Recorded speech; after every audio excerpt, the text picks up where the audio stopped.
সম্পদ, ঐশ্বর্য। মানুষ হয় নিজের সৌভাগ্যের দ্বারা এগুলো লাভ করে থাকেন বা কর্মের দ্বারা। সৌভাগ্য আসলে কি? গ্রহের দশা যা প্রত্যেক মুহূর্তে বদলাতে থাকে।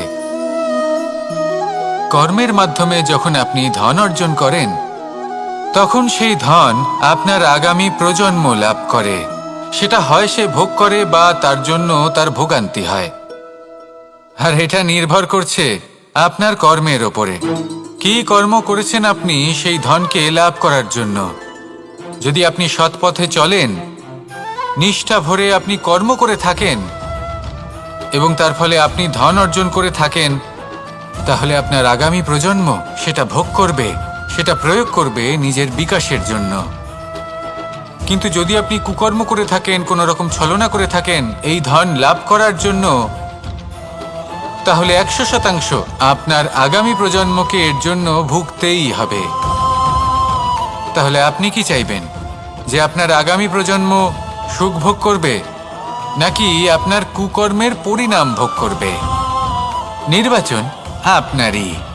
আসুন আমার সাথে ভালোবেসে বলুন, রাধা রাধা। লোভ আপনার অন্তরের আরো একটা শত্রু। দেখতে গেলে এটা একটা শব্দ, একটা সংস্কৃত শব্দ। লব ধাতু থেকে উৎপন্ন হয়েছে।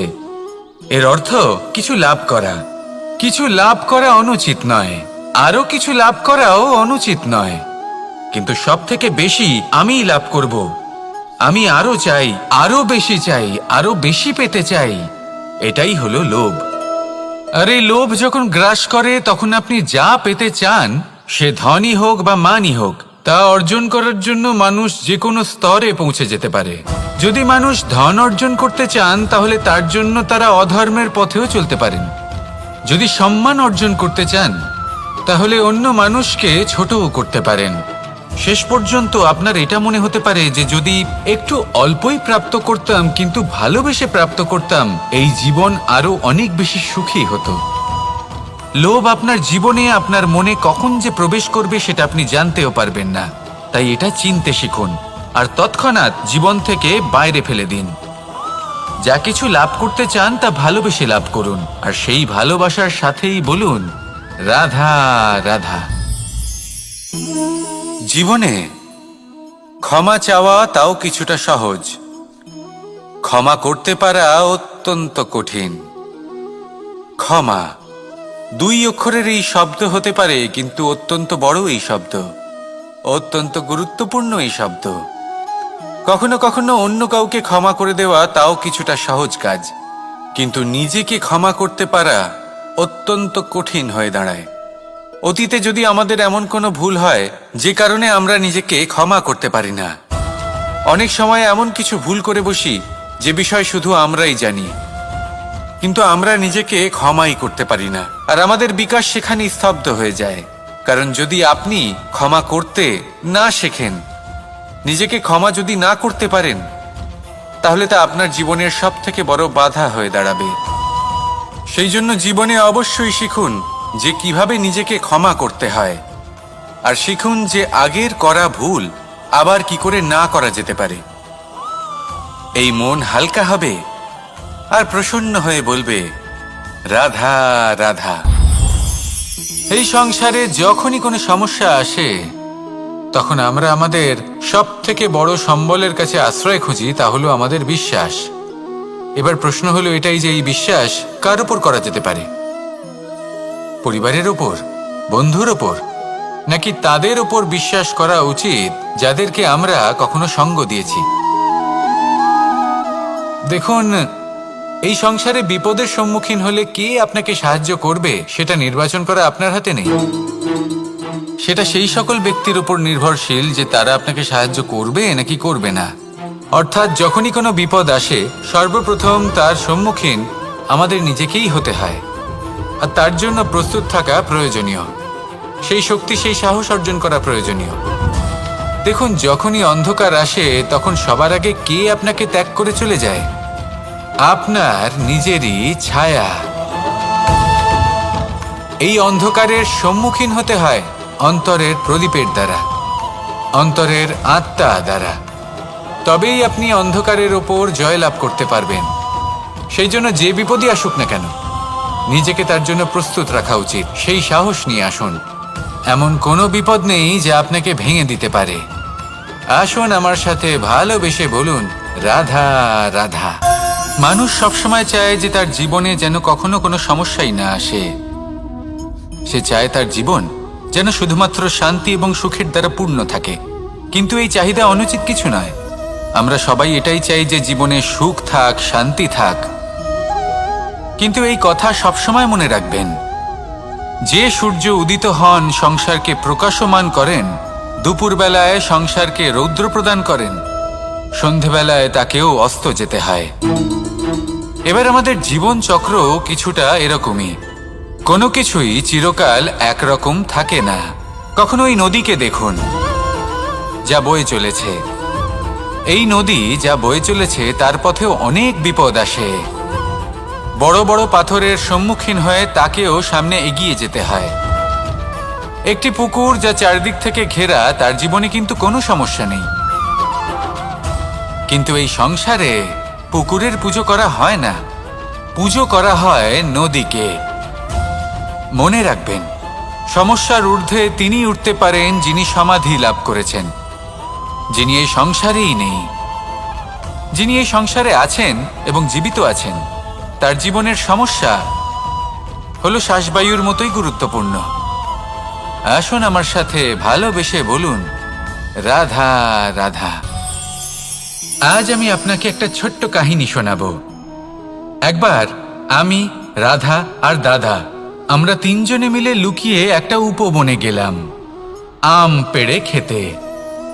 অনেক পরিশ্রম করে আমরা ওখানে পৌঁছলাম আর আমরা আশ্চর্যচকিত হয়ে গেলাম এটা দেখে যে এবার তো আম পাকেইনি। এবার দাদা কি করলেন, একটা আম পাড়লেন আর সেটা চাখলেন, আর উনি নিরাশ হয়ে পড়লেন। উনি বললেন যে এটা তো খুবই টক। তারপর রাধা একটা আম পাড়লো আর সেটা চেখে দেখল, আর রাধা উৎসাহিত হয়ে পড়ল। আমি রাধাকে জিজ্ঞেস করলাম, কি হয়েছে, তুমি এত উৎসাহিত কেন? তখন রাধা বলল যে এবার এত বেশি টক আম হয়েছে যে এগুলো দিয়ে আমরা আচার বানাবো। তাহলে দাদা ওখান থেকে বেরিয়ে গেলেন নিরাশ হয়ে এবং খালি হাতে। রাধাও ওখান থেকে বেরিয়ে গেল কিন্তু উৎসাহিত হয়ে, আর অনেকগুলো কাঁচা আম সাথে নিয়ে। এর থেকে আমরা কি শিক্ষা পেতে পারি? যে প্রত্যেকটা স্থানে এমন কিছু রয়েছে যেখান থেকে আমরা কিছু একটা শিক্ষা লাভ করতে পারি, যা আমাদেরকে বিকাশের পথে নিয়ে যেতে পারে। এই শিক্ষা প্রত্যেক স্থানে আছে। সবকিছু আমাদের দৃষ্টিভঙ্গির উপর নির্ভর করছে। যখনই আমাদের জীবনে, আমাদের সম্পর্কে কোনো সমস্যা, কোনো বিপদ আসে, তখন বেশিরভাগ মানুষ সেই বিষয় নিয়ে দুঃখী হয়ে পড়েন। আর কিছু মানুষ এমনও থাকেন যারা শেষ পর্যন্ত তার সমাধান করেন, বিপদকে পরাজিত করেন, সম্পর্কগুলিকে আবার জুড়ে দেন। যদি আপনি সুখের খোঁজ করেন তাহলে আপনি সুখ অবশ্যই পাবেন, প্রসন্নতা অবশ্যই পাবেন। যদি আপনি দুঃখ খোঁজেন তাহলে দুঃখ অবশ্যই পাবেন। এবার আপনি কি খুঁজতে চান, সেই চয়ন আপনারই। আসুন আর আমার সাথে ভালোবেসে বলুন, রাধা রাধা। কখনো কোনো প্রজাপতিকে উড়তে দেখেছেন? কি সুন্দর উড়ে বেড়ায় সে, এক ফুল থেকে অন্য ফুলে, এক পাতা থেকে অন্য পাতার ওপর। কিন্তু সে কিভাবে উড়তে শেখে কখনো ভেবেছেন? জন্ম থেকেই কিন্তু প্রজাপতির ডানা থাকে না। ও কিন্তু ছোট্ট একটা ডিমের আকারে জন্ম লাভ করে। তারপর সেই ডিমটি ভেঙে একটি কীট বাইরে আসে। আস্তে আস্তে সে বড় হয়, ওর শক্তি বৃদ্ধি পায়। তারপর সে সেই কীট দশা ত্যাগ করে নিজের ডানাগুলি মেলে। এই প্রক্রিয়া তার কাছে সরল নয়, অত্যন্ত যন্ত্রণাদায়ক প্রক্রিয়া, কিন্তু সে সেই যন্ত্রণা মেনে নেয়। আর তারপর আস্তে আস্তে সে উড়তে শেখে। শুধুমাত্র আকাশে উড়ে বেড়ায় তা নয়, আমাদের মনের মাঝে উড়ে বেড়ায়। এবার এই ডিম থেকে প্রজাপতি হয়ে ওঠার যে যাত্রা, এটা যতটা কঠিন, ততটাই কঠিন হয় এই সংসারে শ্রেষ্ঠ কর্ম করা, ততটাই কঠিন হয় এই সংসারে মহান হয়ে ওঠা। সেই জন্য প্রয়োজনীয় প্রচেষ্টা, এবং সময়। নিরন্তর প্রচেষ্টা করতে থাকুন, পর্যাপ্ত সময় নিন এবং আপনি নিজেকে এই আকাশে উড়ন্ত অবস্থায় পাবেন। আসুন আমার সাথে ভালোবেসে বলুন, রাধা রাধা, রাধা রাধা। আপনারা হয়তো ভাবছেন কি আশ্চর্য ব্যাপার, প্রত্যেকবার আমি কথা শেষ হওয়ার পরে রাধা রাধা বলি। এইবার আমি আগেই বলে দিলাম। কারণটা কি?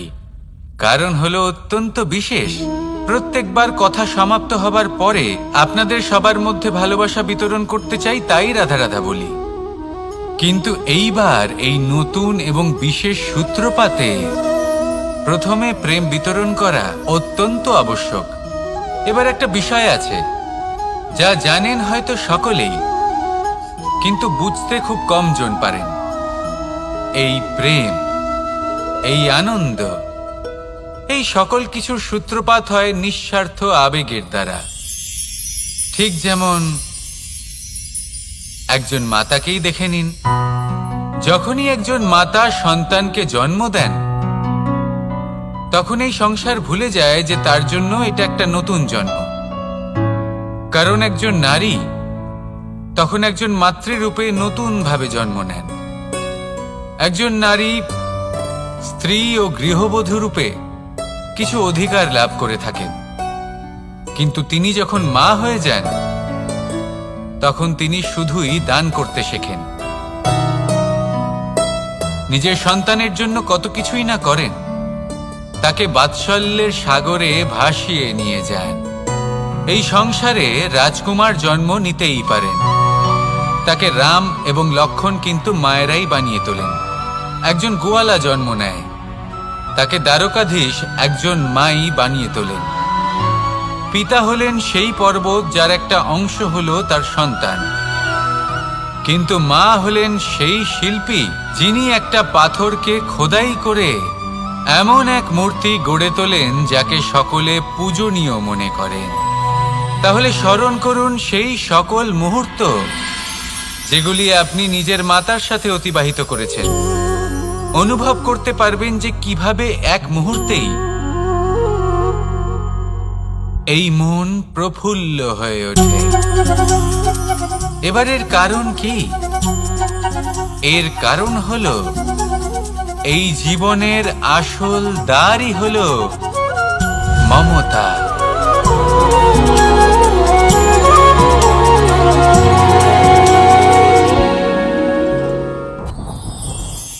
যত শক্তিশালী এই মন, তত শক্তিশালী এই শরীরও। এই যে আমাদের শরীর, এটা আসলে কি? এ হলো একটা রথের মতো। আর একটা রথ ততক্ষণ চলতে পারবে না যতক্ষণ না তাকে কোনো সারথি চালাবে। এই মন হলো শরীরের সারথি। এবার ভাবুন, যদি এই সারথি শক্তিহীন হয়, দুর্বল হয়, তাহলে এই রথের কি হবে? এটা উচিত পথে চলতে পারবে না, উচিত গতিতে চলতে পারবে না, মন মতো স্থানে এটা পৌঁছতেও পারবে না। সেই জন্য মনের শক্তি অত্যন্ত প্রয়োজনীয়। এবার মনের শক্তি আমরা কোথা থেকে লাভ করি? দৃঢ়তার শক্তি থেকে। এবার এই শক্তি আমরা কিভাবে বাড়াতে পারি? আমরা প্রতিদিন কিছু নতুন স্থির করি, কিছু ছোট কিছু বড়। আর যেই আমরা নতুন কিছু পূর্ণ করি, আমাদের মনের শক্তি বেড়ে যায়। আর যদি পূর্ণ না করতে পারি, মনের শক্তি কমে যায়। একটা দেওয়ালের মতো ছোট ছোট ছোট ছোট শিলা আমরা একটার পর একটা স্থাপন করে একটা দেওয়াল তৈরি করি। এতগুলো পাথর যখন একত্রিত হয়ে যায়, তখন এমন এক দেওয়াল তৈরি হয় যাকে ভাঙা প্রায় অসম্ভব হয়ে দাঁড়ায়। সেরকমই হয় মন এবং দৃঢ়তা। ছোট ছোট কাজ করে নিজের লক্ষ্য পূর্ণ করুন। এই লক্ষ্য যদি পূর্ণ হয়, তবে মনের শক্তি বাড়বে। কিছুটা এইভাবে যে যত বড়ই বিপদ আসুক না কেন, সেই বিপদ নিজে হার মেনে নেবে, কিন্তু আপনার মন ততটাই শক্তিশালী থাকবে। তাই মনের শক্তি বাড়াতে থাকুন, যাতে আপনি উচিত পথে চলতে পারেন, উচিত গতিতে চলেন আর মনোবাঞ্ছিত স্থানে পৌঁছতে পারেন। তবেই এই মন প্রসন্ন হয়ে বলবে, রাধা রাধা। আমি রাধাকে ভালোবাসি। আর এই কথাটা সমগ্র সংসার জানে। আর সময় অন্তরে লীলার দ্বারা, বিভিন্ন ঘটনা দ্বারা, কর্মের দ্বারা আমি নিজের এই ভালোবাসা রাধার সামনে প্রকাশ করি। এবার আপনি বলবেন, এসবের কি প্রয়োজন? রাধা কি এই কথা জানে না যে কৃষ্ণ তাকে কতটা ভালোবাসে? অবশ্যই জানে, কিন্তু এই যে ভালোবাসা, তা মনে রেখে দেওয়ার জন্য নয়, তা প্রকাশ করার জন্য। আর বারংবার এই ভালোবাসাকে প্রকাশ করা উচিত, উচিত সময় এবং উচিত সুযোগ দেখে। কিরকম? এবার যদি আপনি প্রেমীর সাথে কোনো উৎসবে থাকেন, তাহলে তার সাথে নৃত্য সঙ্গীত করুন। যদি ভিড়ের মাঝে থাকেন, তখন প্রেমীকে সম্মান করুন, একান্তে প্রসাধন করুন। দুঃখের সময় তার হাত ধরে থাকুন, সুখের সময় আলিঙ্গন করে রাখুন। এই প্রেম যত প্রকাশ করবেন, ততই এই প্রেমের বৃদ্ধি হবে। এই প্রেম আরো বেশি গভীর হবে, অটুট হবে। তাই এই প্রেমকে মনে নয়, আপনার জীবনে স্থান দিন। মন খুলে প্রকাশ করুন আর আমার সাথে ভালোবেসে বলুন, রাধা রাধা। মুঠো হাতের শক্তি বেশি, মুঠো খুললেই তা দুর্বল। তা এমন কি থাকা উচিত এই বন্ধ মুঠোয় যা লাখের সমান? মানসিকতা এবং স্বপ্ন। মানুষ জন্মগ্রহণ করে, তার মানসিকতা সময়ের সাথে উন্নত হয়। মানসিকতা অনুযায়ী সে স্বপ্ন দেখে, আর সেই স্বপ্ন সার্থক করতে সে পরিশ্রম করতে থাকে। কিন্তু খুব গুরুত্বপূর্ণ একটা কথা আছে যা আপনার মনে রাখা উচিত। আপনার এই মানসিকতা, আপনার এই স্বপ্ন, তা যেন আপনার নিয়ন্ত্রণে থাকে। আপনার বন্ধ মুঠোয় যেন এর লাগাম থাকে, আপনি যেন এর প্রভু হন। যদি তা হয়, তবেই আপনি লাভবান হবেন। যদি এরা আপনাকে নিয়ন্ত্রণ করতে থাকে, যদি আপনার মুঠো খুলে যায়, না পথ আপনার নিয়ন্ত্রণে থাকবে, না মানসিকতা থাকবে, না স্বপ্ন নিয়ন্ত্রণে থাকবে। আর যদি তাই হয়, তাহলে আপনি আপনার ভবিষ্যৎ নষ্ট করে ফেলবেন। তাই নিয়ন্ত্রণ করতে শিখুন নিজের বিচার বুদ্ধি, নিজের মানসিকতা, নিজের স্বপ্নকে। নিজের এই স্বপ্ন পূরণ করুন আর আমার সাথে ভালোবেসে বলুন, রাধা রাধা। আমার কাছে যশোদা মা যেমন, আমার কাছে দেবকী মা যেমন, আমার কাছে ঠিক তেমনই হলেন গোমাতা। এবার ভেবে দেখার বিষয় হলো এটা যে এই সংসারে অসংখ্য প্রাণী আছে। একজন গাইকে একজন মায়ের মর্যাদা কেন দেওয়া হয়? তাহলে এর অনেকগুলো কারণ আছে। এই গাই অর্থাৎ গোমাতা, এনারা হলেন অত্যন্ত শান্ত, শান্তিপ্রিয়, কখনো কারোর কোনো ক্ষতি করতেই পারেন না। গোমাতা যে দুধ নিজের বাছুরকে পান করান, সেই দুধই আমাদেরও দেন। সেই দুধ পান করে আমরা শক্তি লাভ করি। এই দুধ থেকে আমরা মাখন, ঘি, পায়েস, এইসব সুস্বাদু খাবার লাভ করি। গোমাতার গোবর আমাদের জ্বালানি হিসেবে সাহায্য করে, যার ফলে খুব কম সংখ্যক কাঠ ব্যবহার করা যায় এবং বেশিরভাগ জঙ্গল সুরক্ষিত থাকে। গোমাতার গোমূত্র, সেটাও আমাদের কাছে লাভজনক। এর দ্বারা আমরা অনেক রোগ থেকে মুক্তি লাভ করতে পারি। গোমাতা যখন একটি বাছুরকে জন্ম দেন, তখন সেই বড় হয়ে আমাদের ক্ষেত কর্ষণ করে। সেই জন্য গাইকেও জীবনে মায়ের মর্যাদা দেবেন। যতটা সম্ভব তাকে সেবা করুন এবং ভালোবেসে তাকে পালন করুন। এই মন নিজে থেকেই প্রসন্ন হয়ে বলবে, রাধা রাধা।